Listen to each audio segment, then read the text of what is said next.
दोस्तों, कहानी की शुरुआत में हम एक एरोप्लेन को देखते हैं जिसमें हमको 7 साल की कात्या नाम की लड़की दिखाई जाती है जो अपनी मां के साथ रूस जा रही थी। इस दौरान कात्या सो जाती है और जब उसकी आंखें खुलती हैं तो उसे पता चलता है कि एरोप्लेन में कुछ प्रॉब्लम हो गई है। वह अपनी मां को ढूंढने की कोशिश करती है, लेकिन उसे उसकी मां कहीं दिखाई नहीं दे रही थी। उसको अपने पीछे एक बुढ़िया कुछ मंत्र का जाप करती हुई दिखाई देती है।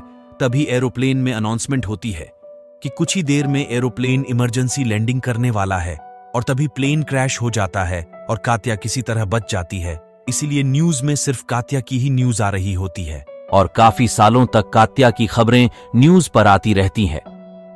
इसके बाद हमें 20 साल बाद का सीन दिखाया जाता है जहां न्यूज वाले अभी भी कात्या का इंटरव्यू लेने के लिए उसे परेशान करते हैं। खैर, यहां हम कात्या को उसकी बेटी डायना के साथ देखते हैं। एक न्यूज रिपोर्टर कात्या के पास आकर उससे 20 साल पहले हुए प्लेन क्रैश के बारे में सवाल पूछने लगता है, जिस पर कात्या कहती है कि मैं उस हादसे को भूल चुकी हूं, अब मुझे प्लेन में ट्रैवल करने से भी डर नहीं लगता है। इसके बाद कात्या और डायना एयरपोर्ट जाते हैं। दरअसल कात्या डायना को उसके ग्रैंडपा के घर ले जा रही थी। फ्लाइट में उनको एक आदमी एलेक्सी भी मिलता है। वो कात्या को डरा हुआ देखकर शांत करते हुए दिलासा देता है कि कुछ ही समय में सब कुछ ठीक हो जाएगा। इसके बाद कात्या नोटिस करती है कि उनके पीछे वाली रो में शोर हो रहा है। दरअसल एक बूढ़ी औरत गलीना को पैनिक अटैक आ रहा था। कात्या उसके पास जाती है और उसको दिलासा देती है। साथ में एक यात्री निकोलाई होता है जो अन्य यात्री पावेल से कहता है कि वह ड्राइंग क्यों कर रहा है।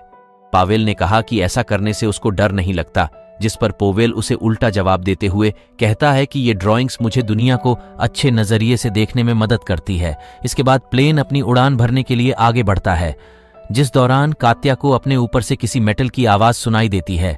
इसलिए वो वॉशरूम में जाकर खुद को शांत करने के लिए एक दवाई लेती। उसको पुरानी यादें दिखती हैं तो वो वापस प्लेन में आ जाती है। कात्या बुरी तरह शॉक हो जाती है और देखती है कि प्लेन का इमरजेंसी एग्जिट वाला गेट ब्लॉक है। तभी एयर हॉस्टेज उसके पास आकर उसे अपनी सीट पर बैठने का कहती है। अब कात्या और एलेक्सी बात करने लगते हैं। एलेक्सी कहता है कि वह एक पत्रकार है और दुनिया भर की सारी खबरें इकट्ठा करता है। अब सभी यात्री सो जाते हैं। तभी आसमान का कलर लाल हो जाता है और प्लेन की विंडो पर कई हाथों के निशान दिखाई देने लगते हैं। तभी कात्या को सपना आता है जिसमें हम छोटी कात्या को देखते हैं जो कि अपनी मां के साथ खाना खा रही होती है। वो अपनी मां से पूछती है कि क्या मेरे पैर का निशान जल्दी ठीक हो जाएगा, जिस पर उसकी मां कहती है कि शायद ये निशान हमेशा तुम्हारे पैर में रह सकता है, जिससे कात्या डर जाती है। तभी वो रूम में रखे मिरर को नोटिस करती है जिसमें उसकी मां का रिफ्लेक्शन बहुत ही डरावना दिखाई दे रहा था। इसलिए कात्या अपनी मां से पूछती है कि क्या तुम प्लेन क्रैश में मर गई थी। ये सुनकर उसकी मां को बहुत बुरा लगता है। इसके बाद जब कात्या की मां बर्तन धो रही होती है तब कात्या को अजीब आवाजें सुनाई देने लगती हैं। इसलिए कात्या देखती है कि उसकी मां उसे अजीब तरीके से मुड़कर देख रही है। तभी कात्या की नींद खुल जाती है। यहां कात्या बहुत ज्यादा घबरा चुकी थी। जब वो बाकी पैसेंजर की ओर जाती है तब प्लेन में अचानक से एक झटका लगता है। इसके बाद कात्या डायना के पास जाती है जो कि एक प्लेन की ड्राइंग बना रही थी और वो कात्या से उसी सीट पर बैठने का कहती है, लेकिन कात्या उसे मना कर देती है। यहां कात्या को लग रहा था कि उसने प्लेन उड़ने से पहले अपनी मां की आवाज सुनी थी। खैर, कुछ समय बाद हम देखते हैं कि गलीना के पति एवगेनी की हालत बहुत खराब है और तभी एवगेनी बेहोश हो जाता है। कात्या उसकी मदद करने की कोशिश करती है। वो उसको सीपीआर देने की कोशिश करती है, लेकिन तभी एवगेनी की आंखें सफेद हो जाती हैं और वो कात्या को जोर का धक्का देता है और साथ में कुछ जप भी कर रहा था और अचानक उसकी मौत हो जाती है। इसके बाद प्लेन में बहुत हलचल होने लगती है। एयर होस्टेज सभी को ऑक्सीजन मास्क का उपयोग करने के लिए कहते हैं। कात्या देना से दूर थी, इसलिए एयर होस्टेज उसकी मदद करने जाती है, लेकिन वह भी प्लेन की छत से टकरा जाती है। इधर कात्या को वह बूढ़ी औरत फिर से दिखती है, लेकिन जब कटिया की आंखें खुली होती हैं तो सब कुछ सामान्य हो जाता है। वह डायना के पास जाती है और थोड़ी देर बाद एलेक्सी को कहती है प्लेन में सब कुछ बूढ़ी औरत ही कर रही है। वह चाहती है कि कात्या उस विमान दुर्घटना में एकमात्र जीवित बची हो और अब बूढ़ी औरत उसकी मौत चाहती है। बट एलेक्सी कहता है ये उसका भ्रम है, लेकिन वह कहती है कि वो उसका भ्रम नहीं है क्योंकि उसने अपनी मां की आवाज भी सुनी थी जो उसे अलर्ट करना चाहती थी। अब निकोलाई की सीट के नीचे से कोई गैस लीक होती है। वो पावेल से बात करने की कोशिश करने लगता है, लेकिन पावेल कोई भी जवाब नहीं देता और निकोलाई की पेंटिंग बनाता रहता है। कात्या फिर एलेक्सी को कहती है कि कुछ तो दिक्कत है, क्योंकि अभी तक पायलट ने कोई भी अनाउंसमेंट नहीं किया है। तभी अचानक से एलेक्सी को कुछ प्रॉब्लम होने लगती है। साथ ही डायना भी पीछे वाली सीट पर किसी से बात कर रही थी और कात्या को वहां कुछ भी दिखाई नहीं देता है। तभी एयर होस्टेज कहती है कि कुछ इमरजेंसी की वजह से फ्लाइट पास के एयरपोर्ट पर लैंड करेगी। उधर कात्या को याद आता है कि ये वही हवाई अड्डा था जहां वो अपने बचपन में जा रही थी। दूसरी तरफ निकोलाई को ये सब सुनकर बहुत गुस्सा आता है। डायना कात्या से कहती है कि उसको एक रहस्यमयी लड़की ने बताया था कि निकोलाई को जब आग लगेगी तो वो उसको छोड़कर चली जाएगी। तब भी निकोलाई सिगरेट जलाता है और गैस लीक होने के कारण उसे आग लग जाती है। सभी लोग उसको बचाने भागते हैं, लेकिन वो सीट बेल्ट बांधने के कारण जल जाता है। उधर कात्या जब डायना के पास जाती है तो देखती है कि वो वहां से गायब है। वो उसको देखने जाती है। वह बहुत डरी हुई थी, इसलिए वो वॉशरूम जाती है और वहां जाकर अपनी गोलियां लेने के बजाय उनको फेंक देती है और अपनी पुरानी यादों में चली जाती है। अचानक एक पुराने गेट को खुला रखती है और फिर से फ्लाइट में आ जाती है, जहां उसको डायना भी मिल जाती है। दूसरी तरफ निकोलाई का इलाज भी चल रहा था और सभी उसकी मदद करते हैं, लेकिन पावेल अभी भी ड्राइंग कर रहा था। कात्या बहुत पेशान हो जाती है और वो पोवेल पर चिल्लाने लगती है। तब एलेक्सी उसे रोकते हुए संभालता है। इसके बाद हम निकोलाई को देखते हैं, जो कि अपने फोन तक पहुंचने की कोशिश कर रहा था। तब पोवेल उसकी मदद करते हुए उसके फोन को उठाता है, जिसमें वो निकोलाई को उसकी फैमिली फोटो दिखाता है। दरअसल निकोलाई मरने वाला था, इसीलिए वो मरने से पहले अपनी फैमिली को देखना चाहता था। निकोलाई फोटो देखकर स्माइल करता है और फिर उसकी डेथ हो जाती है, जिसके बाद कात्या पोवेल के पास जाती है और उससे अपने गंदे बिहेव के लिए माफी मांगती है।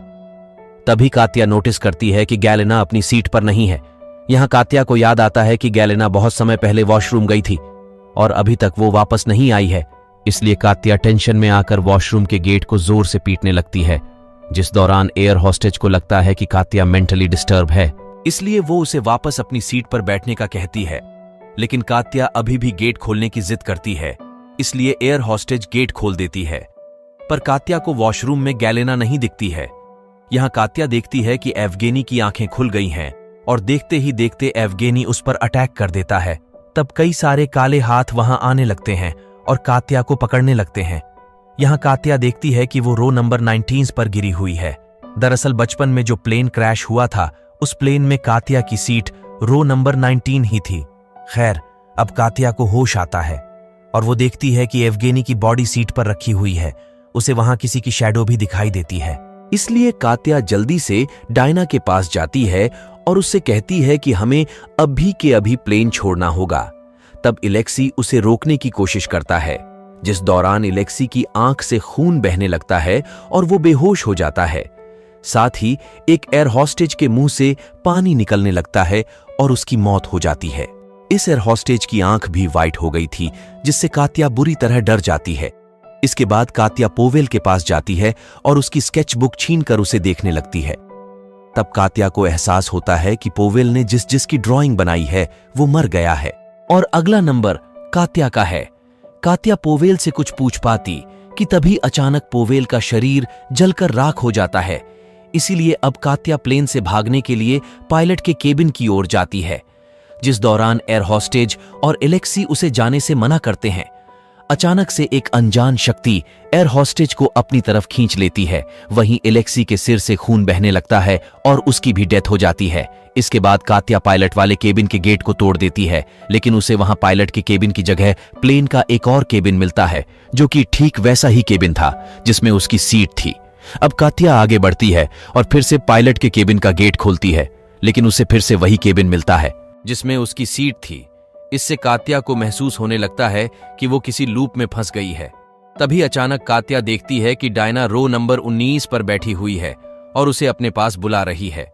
इसी बीच कात्या वहां किसी की शैडो देखती है, इसलिए वो डायना को बचाने के लिए उसकी ओर भागती है, जहां वो देखती है कि वो शैडो किसी और की नहीं बल्कि उसी बूढ़ी औरत की है जिसे उसने बचपन में प्लेन क्रैश के पहले देखा था। ये बूढ़ी औरत कात्या को बताती है कि प्लेन क्रैश के पहले मैंने तुम्हें सुला दिया था, क्योंकि मैं नहीं चाहती थी कि तुम्हारी और तुम्हारी माँ की जान जाए, लेकिन उस क्रैश में तुम्हारी माँ की डेथ हो गई थी, इसलिए मैं चाहती हूं कि तुम अतीत में जाकर फिर से सब कुछ ठीक करो। इसके बाद वो बूढ़ी औरत कात्या को अपने जादू से आजाद कर देती है। यहाँ कात्या अपने अतीत से वापस आ जाती है, जहां हम देखते हैं कि प्लेन में वही लोग मौजूद हैं जो कि प्रेजेंट के समय में कात्या के साथ ट्रैवल कर रहे थे। गैलेना और उसका पति एवगेनी कात्या के पीछे वाली रो में बैठे होते हैं। तभी एवगेनी को हार्ट अटैक आता है, इसलिए कात्या की मां उसकी मदद करने के लिए उसके पास जाती है। यानी कि प्रेजेंट प्लेन में कात्या ने जैसे जैसे लोगों की मदद की थी, ठीक वैसे ही कात्या की मां भी उनकी मदद कर रही होती है। इधर प्रेजेंट में हमें दिखाया जाता है कि डायना कात्या को रो नंबर 19 में बैठने का कह रही है, ताकि कात्या और उसकी मां अतीत में अपनी जान बचा सके, जिस पर कात्या डायना से कहती है कि मुझे मेरे अतीत में वापस नहीं जाना है क्योंकि मैं तुम्हें खोना नहीं चाहती हूं। इस पर डायना उससे वादा करती है कि हम फ्यूचर में दोबारा मिलेंगे, पर तुम्हें रो नंबर 19 पर जाना होगा और अपनी मां को भी उसी सीट पर लाना होगा। अब कात्या फिर से अपने अतीत में वापस चली जाती है। यहां हमें प्लेन के क्रैश होने से पहले का सीन दिखाया जाता है। ये वही सीन था जो स्टोरी की शुरुआत में दिखाया गया था। खैर, यहां प्लेन में कात्या की मां बेहोश हो जाती है। तब कात्या किसी तरह अपनी मां को खींचकर रो नंबर 19 में ले जाती है। तब इलेक्सी भी वहां आता है, जो कि कात्या की मां की सीट बेल्ट लगाने में मदद करता है, जिसके बाद प्लेन बुरी तरह क्रैश हो जाता है, जिसमें सभी लोग मारे जाते हैं, पर कात्या और उसकी मां इस क्रैश में बच जाते हैं। इसी के साथ इस मूवी का यहीं पर एंड हो जाता है। चैनल को सब्सक्राइब करने के लिए आपका दिल से शुक्रिया।